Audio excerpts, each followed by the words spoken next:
Hi నమస్తే welcome back to our channel మనీతో మస్తీ and welcome back to one more video. So మీరు already thumbnail చూసే ఉన్నారు కదా, సో దాని గురించే నేను క్లియర్గా చెప్దామని అయితే వచ్చేసాను. నా ఛానల్ 1 డేలోనే ఎలా మానిటైజేషన్ అయింది అనేది మీతో అయితే షేర్ చేసుకుంటాను.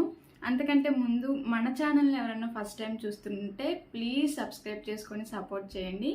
ఇంకా లేట్ చేయకుండా వీడియోలోకి అయితే వెళ్ళిపోదాం. సో ఇక్కడ మీకు ఒక డౌట్ అయితే రావచ్చు, 1000 సబ్స్క్రైబర్స్ లేకుండా మీ ఛానల్ ఎలా మానిటైజేషన్ అయింది అని.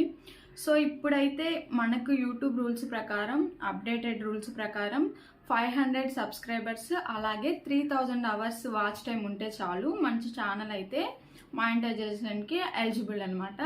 సో నాకు కూడా అలాగే 4000 అవర్స్ అయితే నాకు ఫుల్గా కంప్లీట్ అయింది వాచ్ టైము. సబ్స్క్రైబర్స్ వచ్చేసి 500 సబ్స్క్రైబర్స్ ఎబోనే ఉన్నారనమాట. నేను వాచ్ టైం ఫుల్ అయిన తర్వాత, అంటే 4000 అవర్స్ వాచ్ టైం ఫుల్ అయిన తర్వాత నేనైతే మానిటైజేషన్కి అప్లై చేశాను. నేను Feb 8th నైట్ అయితే 11 o'clock అయితే అప్లై చేశాను అనమాట. నెక్స్ట్ డే ఆఫ్టర్నూన్ 2కో ఏమో నాకు యూట్యూబ్ నుండి మెయిల్ వచ్చింది, మీ ఛానల్ అనేది మానిటైజేషన్ అయిపోయింది అని. నేను చాలా చాలా చాలా అయితే హ్యాపీగా ఫీల్ అయ్యాను. సో నేను మానిటైజేషన్కి అప్లై చేసిన తర్వాత చాలా అంటే చాలా టెన్షన్ పడ్డాను, అవుతుందా లేదా, ఏమన్నా ప్రాబ్లం అవుతుందా అని. సో వితిన్ అవర్స్లోనే నాకు 15 అవర్స్లోనే మన ఛానల్ అయితే మానిటైజేషన్ అయిందని నాకు మెయిల్ వచ్చింది. నేను పాటించిన టిప్స్ అండ్ ట్రిక్స్ అయితే మీతో షేర్ చేసుకుంటాను. నా ఛానల్ వచ్చేసి వ్లాగింగ్ ఛానల్ అనమాట. కుకింగ్, ఫ్యాషన్, ట్రావెలింగ్ ఇలాంటి వీడియోస్ అయితే షేర్ చేస్తూ ఉంటాను. నేను ఎక్కువగా నా వీడియోస్కి వాయిస్ ఓవరే ఇస్తాను అనమాట. మ్యూజిక్ అనేది చాలా తక్కువగా యాడ్ చేస్తూ ఉంటాను. ఒకవేళ యూజ్ చేయాల్సి వచ్చినా కూడా నేను యూట్యూబ్ ఆడియో లైబ్రరీ నుండి అయితే యూజ్ చేసుకుంటాను. సో ఒకవేళ అలా యూజ్ చేసుకున్నా కూడా నేను డిస్క్రిప్షన్లో క్రెడిట్ అయితే ఇస్తాను. మనకి తెలియదు ఎప్పుడు ఏ అప్డేట్ అవుతుందో, ఎలా రూల్స్ చేంజ్ అవుతాయో అని. సో అందుకని నేను కంపల్సరీగా కింద క్రెడిట్ అయితే ఇస్తాను. ఇవ్వకపోయినా నో ప్రాబ్లం అని చెప్తారు, బట్ ఏమవుతుంది ఇస్తే కొంచెం సేఫ్గా అయితే ఉంటాం అన్నట్లు నేనైతే కింద యూట్యూబ్ ఆడియో లైబ్రరీది యూజ్ చేసినా కూడా క్రెడిట్ అయితే ఇస్తాను అనమాట. సో అలా నా ఛానల్ని చక్కగా కాపాడుకుంటూ వచ్చాను. ఎలాంటి కాపీరైట్ కానీ ఎలాంటి స్ట్రైక్స్ కానీ ఇప్పటి వరకు నా ఛానల్కి అయితే రాలేదు. సో అలా మన ఛానల్ అయితే సక్సెస్ఫుల్గా మానిటైజేషన్ అయితే అయ్యింది.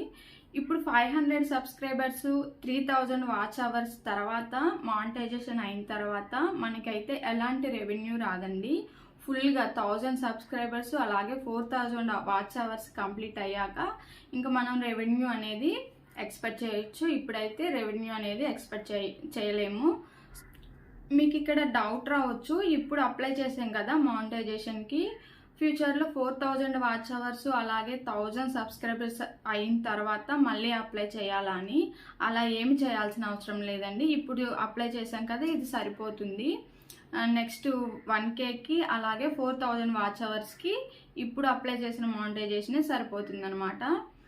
సో నేనేం చెప్పాలనుకుంటున్నానంటే, మన ఓన్ కంటెంట్ మాత్రమే మన ఛానల్లో అప్లోడ్ చేయండి. పక్కన వాళ్ళవి తెచ్చి అలా అప్లోడ్ చేయకండి. సో అలా చేసినా కూడా మన ఛానల్ అనేది ప్రాబ్లంలో పడుతుంది. అలాగే ఎక్కువగా వాయిస్ ఓవర్ ఇవ్వడానికి ప్రిఫరెన్స్ ఇవ్వండి. మ్యూజిక్ అనేది కొంచెం అవాయిడ్ చేస్తేనే మంచిది. వ్లాగింగ్ ఛానల్ ఇలా అయితే మనం వాయిస్ ఓవర్ ఎలాగో ఇస్తాము, సో వాయిస్ ఓవర్తో చూసుకోండి. అండ్ ఒకవేళ మ్యూజిక్ యాడ్ చేయాల్సి వచ్చినా కూడా కొన్ని పెయిడ్ వర్షన్స్ ఉంటాయి కదా, అవి తీసుకుంటే బెటర్. లేదంటే యూట్యూబ్ ఆడియో లైబ్రరీ నుండి మనం తీసుకొని వాడుకోవచ్చు. సో దానికి కొన్ని క్రెడిట్ ఇవ్వాల్సినవి కూడా ఉంటాయి అన్నమాట. సో వాటికి క్రెడిట్ ఇచ్చి వాడుకున్నా బెటర్ అనమాట. అంతేకాని ఎవరి వీడియోస్ కాపీ చేసి యూజ్ చేసామంటే మనకైతే కన్ఫామ్గా మన ఛానల్ ప్రాబ్లంలో పడుతుంది అనమాట. ఐ థింక్ ఈ వీడియో కొత్తగా ఛానల్ స్టార్ట్ చేసిన వాళ్ళకి ఎంతో కొంత యూస్ఫుల్ అవుతుందనే అనుకుంటున్నాను. మీకు ఈ వీడియో నచ్చినట్లయితే ప్లీజ్ తప్పకుండా లైక్ చేయండి, సబ్స్క్రైబ్ చేయండి, అలాగే ఇంకొంతమందికి షేర్ చేయండి. Thank you for watching.